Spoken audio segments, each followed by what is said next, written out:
क्या है एक बार राधे राधे बोलने के महिमा? चलिए जानते हैं। एक बार एक व्यक्ति था। वह एक संत जी के पास गया और कहता है कि संत जी, मेरा एक बेटा है।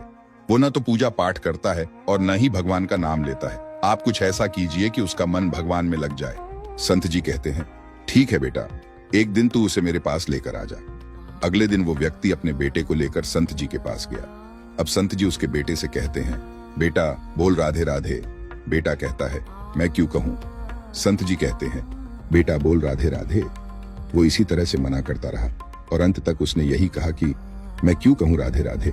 संत जी ने कहा, जब तुम मर जाओगे और यमराज के पास जाओगे, तब यमराज तुमसे पूछेंगे कि कभी भगवान का नाम लिया, कोई अच्छा काम किया, तब तुम कह देना कि मैंने जीवन में एक बार श्री राधा रानी के नाम को बोला है, बस एक बार।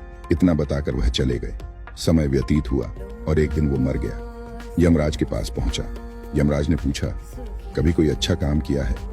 उसने कहा, हाँ महाराज, मैंने जीवन में एक बार श्री राधा रानी के नाम को बोला है। आप उसकी महिमा बताइए। यमराज सोचने लगे कि एक बार नाम की महिमा क्या होगी, इसका तो मुझे भी नहीं पता है। यम बोले, चलो इंद्र के पास, वो ही बताएंगे। तो वो व्यक्ति बोला, मैं ऐसे नहीं जाऊंगा, पहले पालकी लेकर आओ, उसमें बैठकर जाऊंगा। यमराज ने सोचा ये बड़ी मुसीबत है। फिर भी पालकी मंगवाई गई और उसे बिठाया। 4 लोग पालकी उठाने लग गए। वो बोला, यमराज जी, सबसे आगे वाले को हटाकर उसकी जगह आप लग जाइए। यमराज जी ने ऐसा ही किया। फिर सब मिलकर इंद्र के पास पहुंचे और बोले कि एक बार श्री राधा रानी के नाम लेने की महिमा क्या है? इंद्र बोले, महिमा तो बहुत है, पर क्या है ये मुझे भी नहीं मालूम। बोले कि चलो ब्रह्मा जी को पता होगा, वो ही बताएंगे। वो व्यक्ति बोला, इंद्र जी ऐसा है, दूसरे कहार को हटाकर आप यमराज जी के साथ मेरी पालकी उठाइए। अब एक और यमराज पालकी उठा रहे हैं और दूसरी तरफ इंद्र लगे हुए हैं। पहुंचे ब्रह्मा जी के पास।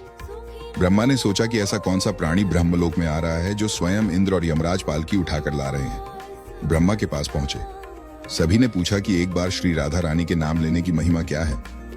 ब्रह्मा जी बोले, महिमा तो बहुत है, पर वास्तविकता क्या है कि ये मुझे भी नहीं पता, लेकिन हाँ, भगवान शिव जी को जरूर पता होगा। वो व्यक्ति बोला कि तीसरे कहार को हटाइए और उसकी जगह ब्रह्मा जी आप लग जाइए। अब क्या करते, महिमा तो जाननी थी। अब पालकी के एक ओर यमराज है, दूसरी तरफ इंद्र और पीछे ब्रह्मा जी है।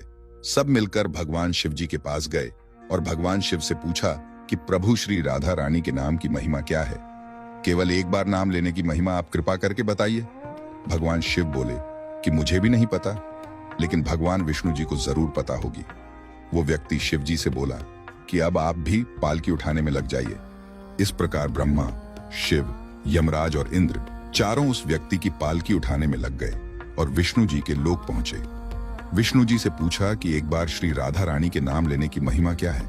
विष्णु जी बोले, अरे, जिसकी पालकी को स्वयं मृत्यु का राजा यमराज, स्वर्ग का राजा इंद्र, ब्रह्मलोक के राजा ब्रह्मा और साक्षात भगवान शिव उठा रहे हों, इससे बड़ी महिमा क्या होगी? जब सिर्फ एक बार श्री राधा रानी नाम लेने के कारण आपने इसको पालकी में उठा ही लिया है, तो अब ये मेरी गोद में बैठने का अधिकारी हो गया है। भगवान श्री कृष्ण ने स्वयं कहा है कि जो केवल रा बोलते हैं तो मैं सब काम छोड़कर खड़ा हो जाता हूँ, और जैसे ही कोई धा शब्द का उच्चारण करता है तो मैं उसकी ओर दौड़ लगाकर उसे अपनी गोद में भर लेता हूँ।